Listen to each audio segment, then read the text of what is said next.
Hi, today we're going to review the three types of pollution and how we can monitor water quality.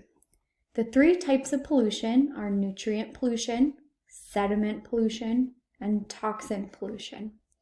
We're going to start with nutrient pollution. Nutrients are things that are found in fertilizers and also found naturally. The nutrients that plants need are nitrogen and phosphorus. Those, again, are found in fertilizers that farmers or people use, but they're also found in animal manure. That's why some people will spread manure to help the plants grow. And when there's too many nutrients that are washed into the ocean or into river sources or lake sources, the algae will eat that. And algae are these, when there's too much algae, it looks like there's a green film over the water. You may have seen like that green gunk, and it covers the surface because they're feeding off of those nutrients.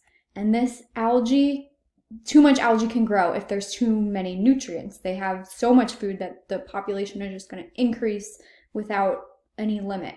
So the bad thing is that when the algae covers the surface, it's blocking the light from getting in.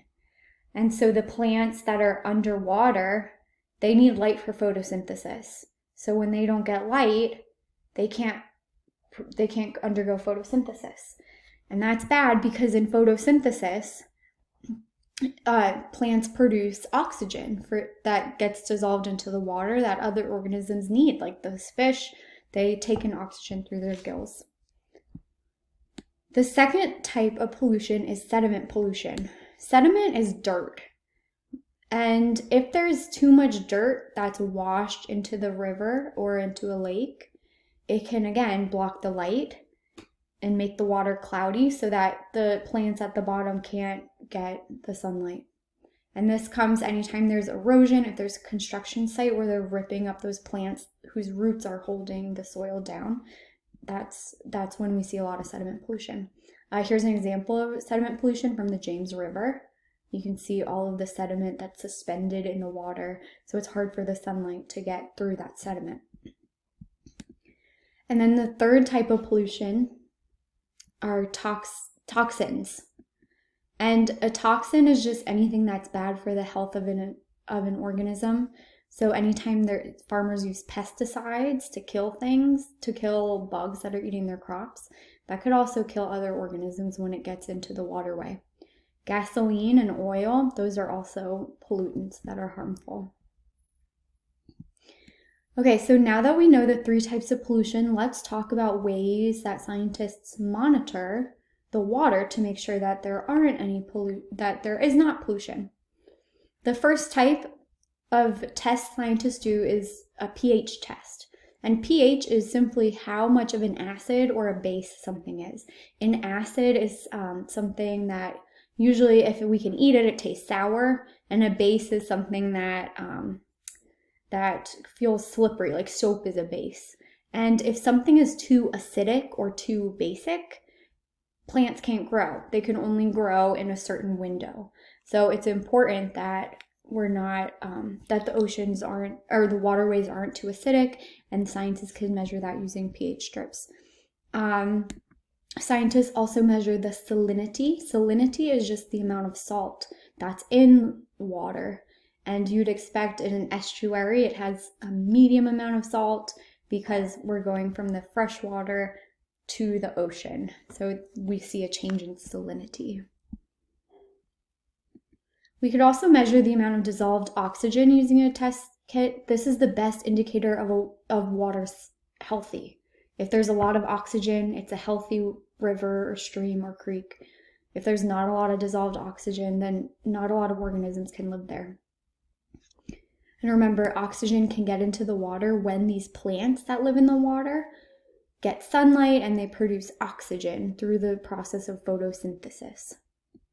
Turbidity is how clear the water is. So again, if it's clear, the sunlight can get through and those plants can get the sunlight and use it for photosynthesis to produce oxygen. If it's high turbidity, then we reduce photosynthesis because that light can't get in and those plants can get light. All right. Okay, so another measure of water quality is measuring the macroinvertebrates. So those bugs that are in the water. And there's people who will go down and take nets and catch these bugs and figure out how many bugs, what type of bugs, and the more bugs you have and the more types of bugs, that means the healthier the water because they have what they need and they're not being affected by pollution. And then the last thing they can measure is nutrient to make sure there's no nutrient pollution.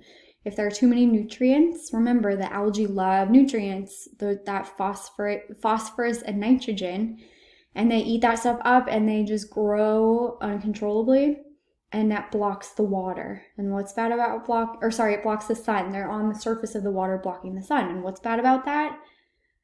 The plants at the bottom can't get sunlight to photosynthesize and produce that oxygen. Now remember, no oxygen or little oxygen means that the organisms can't live because they need oxygen to live. Okay, so we don't want too many nutrients in our water. And again, those nutrients are coming from fertilizer that people use that runs off into the ocean. And excessive animal waste can also provide those nutrients that the algae need to live and can produce too much algae, which blocks sunlight. All right, so if you have any questions, come to office hours. And I have a review. Go back to the main slide and you'll see the review.